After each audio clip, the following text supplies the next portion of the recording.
In Nazi Germany, Hitler ordered a program of euthanasia called Action T4. Anyone considered living a life unworthy of life was to be killed.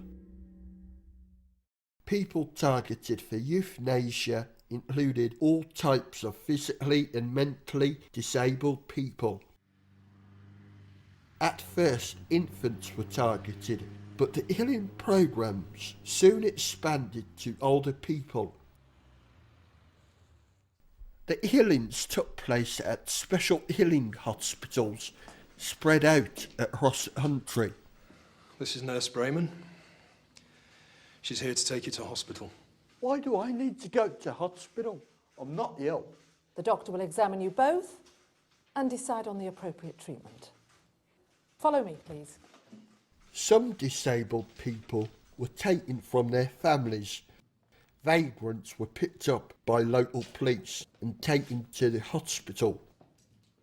They had no choice in what happened to them. They were told they would be treated, but actually they were to be healed.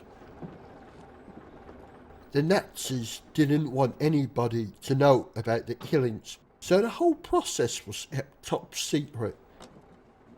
The victims were taken to hospitals in buses which carried up to 50 people at a time. The windows were painted black so that no one could see inside. Some of the locals got suspicious, but not many people dared speak out about what was happening.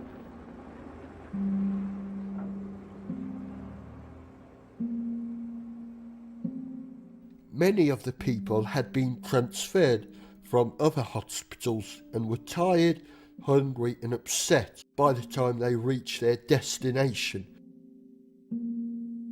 A lot of them had been separated from their families and felt isolated and alone. Inside, the doctor will examine you. Time is of the essence. The Nazis were especially interested in people with disabilities or who were different in any way. For example, twins were often singled out for special treatment or experimentation. You must leave the bus as quickly as possible. You must not dilly-dally.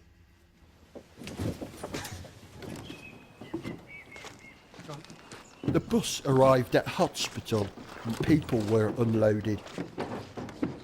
This was all top secret as the Nazis worried that there would be a public outcry if people found out what was actually going on. These days, one of the healing centres at Hadamar is still a working psychiatric institution, and tours are led around the buildings where people were healed. All the victims went to the second room and to the doctor, and the doctor only looked at the file and the person to get clear that it's the same. Mensch Cornelius. And he had a list from 60 possibilities of illnesses to get the information for the death certificate.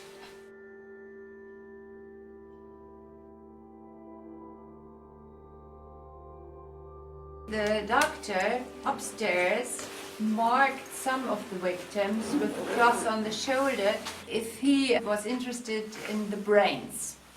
And so they put out the brains of some of the victims and sent them to the universities of Frankfurt, Würzburg and Heidelberg. Patients were photographed, stamped and weighed, and then told they would get a shower. This was to provide information for false death certificates, which often gave the cause of death as diseases such as pneumonia. Some of the victims realised that they were being taken to their deaths. A lot of them resisted and fought back, but this was useless against the nurses and orderlies. The exact number of people killed may never be known, as the Nazis destroyed evidence of their crimes. The victims were told to undress for the shower then led into the gas chamber. Many of them were confused and did not realise what was happening. Up to 100 people at a time were rammed inside. Then the iron doors were closed and hermetically sealed. Carbon monoxide gas was pumped into the chamber through small holes in the wall. This was a very slow way to die, and it took some victims 30 minutes. In Hadamar we had 2 crematories, one in this place and the other over there.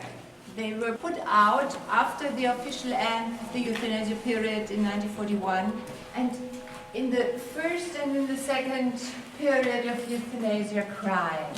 Altogether, nearly 15,000 people were killed. And all these people were burned and afterwards brought to the mass graves.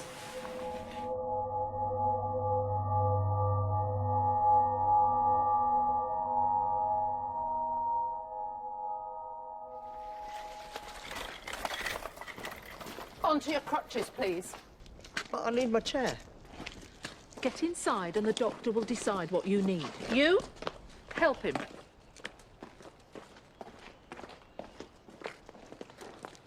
No.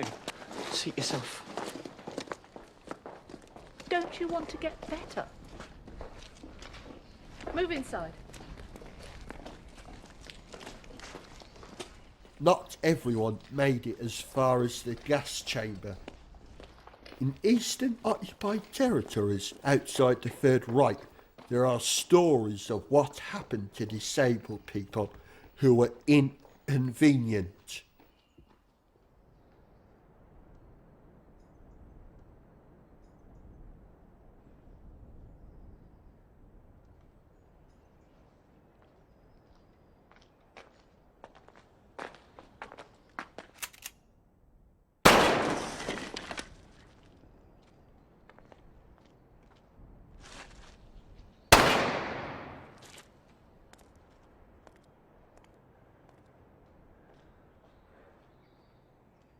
This is the place where the children got their graves. And before 2002, there was nothing on this place. And since 2002, we are working with children. They said, oh, it's very stupid that nobody could know that this part is a part of the graveyard as the others. And so we thought, okay, so let's do something for it. And the children made these memorial stones for the victims from Hadamar in here.